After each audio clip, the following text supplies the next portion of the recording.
Hello, Fate Chosen. I'm the Mad Catter. Welcome to my video series where I talk about my favorite D&D setting that isn't D&D of all time. FateForge. I suspect I could have structured that sentence better, but moving on. So, allow me to harness the hyperfixation of my neurodivergence for your entertainment and provide you with a video series about basically the variant rule set and setting that keeps me playing 5e, the 5th edition of the world's most popular role-playing game. In today's video, I'm giving an overview of character creation. Simple enough if you've played D&D, but FateForge does a few things differently. And hell, perhaps you haven't even played D&D and are just curious about the process. Well, the first thing any new player in the world of Eana needs to do is make their character, and the FateForge Adventurer's book excels at that. A number of RPG books suffer from a poor layout design, but the very first thing in this book, first, after the foreword, the classic what is a role-playing game, their example of a role-playing scene, one of my favorite parts of any RPG tome, I might add, and a brief explanation of their modular system, is a step-by-step walkthrough of character creation. Every chapter of the book has a summary of the contents of said chapter, a brief overview to better guide the reader, something Agate Studios uses with consistency in these books in particular. I haven't seen a lot of their other content, so I can't speak about them. Character creation is presented step by step, with the creation of Zoe's PC, Ted, a denizen of the Free City and a halfling rogue, and the very first step is to choose one's starting civilization. This is simple, but something a number of other games overlook. For where you come from can shape you in ways that matter more than race, color, or creed. Someone born and raised in Seattle versus Sao Paulo versus London versus Cairo will have distinctly different outlooks on life. Of course, there's also the distinction of rural versus urban outlooks. Sure, some elements are universal, but it's an important distinction. On a mechanical level, the region you're from can determine your common tongue and writing style. Should your leader, the term for dungeon master in FateForge, decide to lean towards a particular approach towards languages. In this case, Ted is from the Free City. Every D&D setting seems to have their signature urban location, and in this, FateForge is no different. The Free City is this setting's Sharn, Waterdeep, Greyhawk, New York, etc. As such, siphoned is the regional tongue and alphabet. Though being a melting pot of Eana, there are a variety of languages spoken here. On a side note, one aspect I absolutely love about this book is that it provides a brief overview of the setting. Not enough to give away any secrets the leader might use, but enough to give the player some meat to chew on in regards to what the world of Eana is about. This is something I've long wished more settings would do. Give the players a Cliff Notes version of the setting so that they're not going in blind. It'll help them better immerse themselves in the world the leader lays out for them. I'll be presenting a video summarizing that particular section later. After you pick your civilization, you choose your species. In this case, Ted is a halfling. The core peoples presented in the Adventurer's book are the same core ancestries you'll find in your D&D Player's Handbook. Well, the 2014 one at any rate. And since the core of FateForge is derived from the 2014 5e SRD, many of these will be familiar. However, Agate Studios gives a slight adjustment to each. Zoe picks a Lightfoot halfling. Now, I will make a video going over the species of Eana in detail, but halflings are always a delight. Their people in the region of the Free Cities became mediators of conflicts, and for their services were able to negotiate a region of land that belongs to them and essentially gives them autonomy within its borders. Still, I am irritated that halflings never seem to have their own nation, but I'll take it.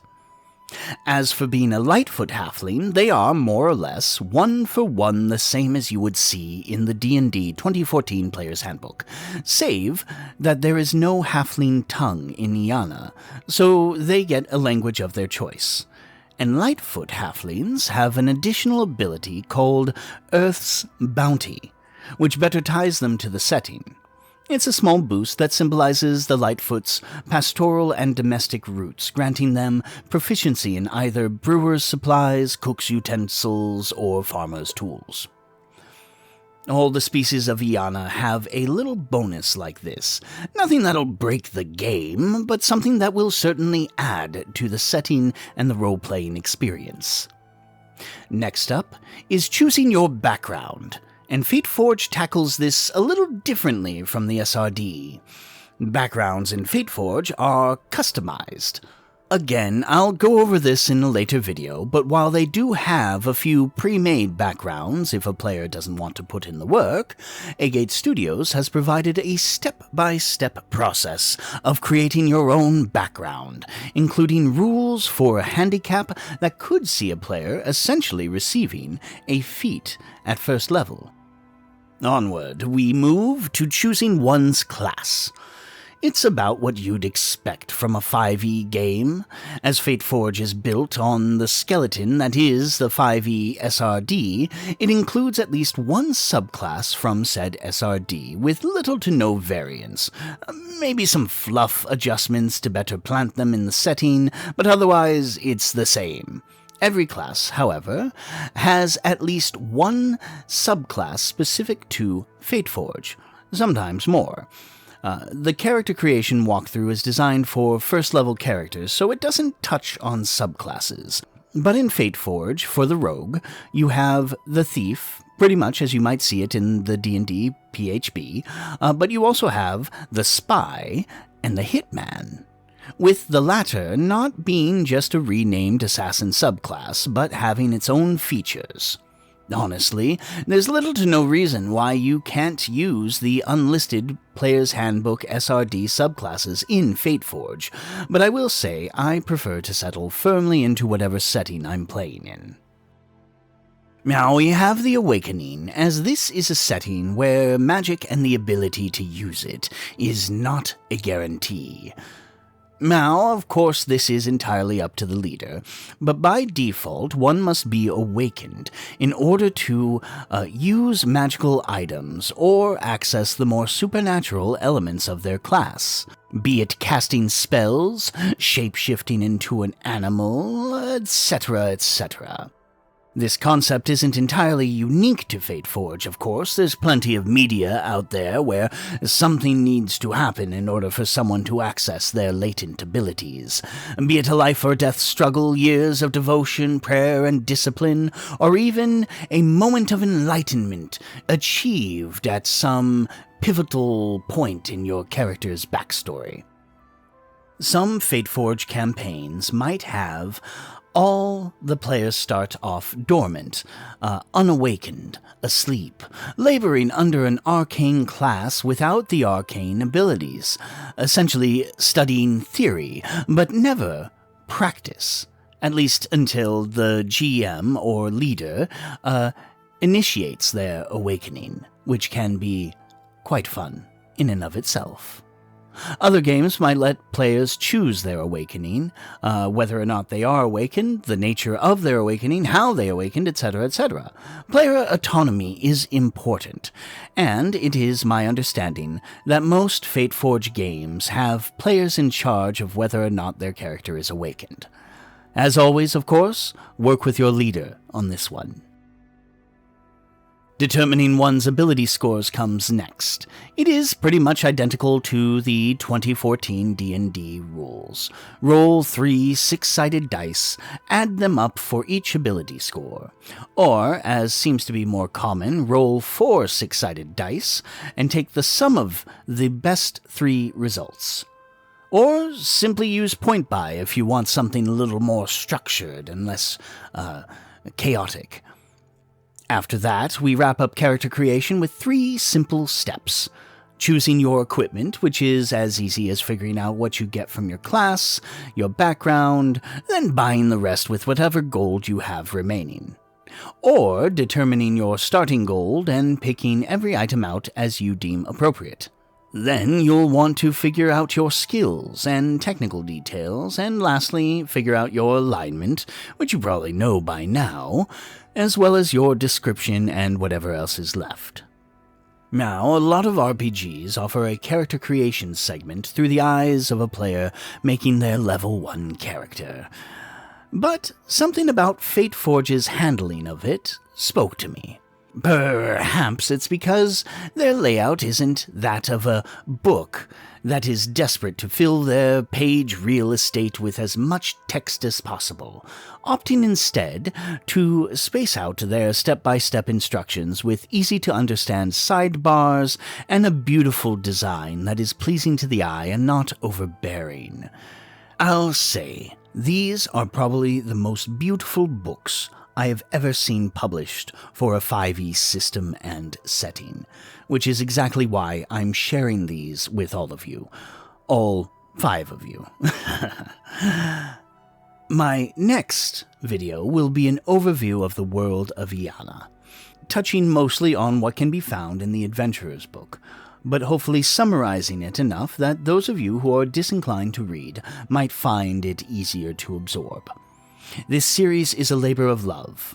I was beginning to despise 5th edition Dungeons & Dragons and everything associated with it until I opted on a whim, a frivolous whim I might add, to back one of these FateForge Kickstarters. And due to my own mental quirks, I went all in, and have yet to regret it. Going off book here, but I wanted to say that part of the trouble of introducing a new system or setting to players is their lack of engagement with the material. Sometimes they just don't have the time to read the source books. Other times they don't have the will to read another RPG manual after studying them all their life. Other times they just don't want the game to feel like homework. So, I figure I will make these videos in the hopes that they will be easier for players to consume in the preparation of getting ready for one of these games. I will probably do this for other RPG systems and settings in the future, depending on my want and whim. If you enjoy this content, well, you know the drill. Like, subscribe, share, comment, whatever helps me beat the old gods of the algorithm. I'm a one-cat show, so if you want to support me on a more fiscal level, well, I'll put links to my Ko-fi and PayPal down below. I want to have more content before I dive into a Patreon. If you happen to like horror stories, well, I do have a horror storytelling podcast, which I will also link in the show notes below. I hope you enjoy it. Or not. Oh, also, are you looking to join a game?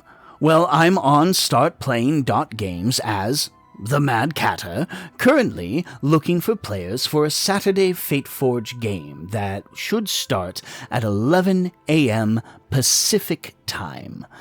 If that gets popular, or if I find enough players who want to play but can't hit that time slot, I might be willing to run a different campaign in a later time or on a different day. It really just depends. The campaign I'm running will be custom to a degree, altered based on players' backstories and whatever starting region we choose in Session 0. While I am intending this to start on the continent of Khan, it is a very large continent, and the starting region will heavily impact certain things. So, links to my Start Playing Games profile and the currently open campaign will also be down below. I'll be producing a video about that game soon. Well, that is that, said the cat, to my dear Fate Chosen. May you rest well, and of course, pleasant dreams.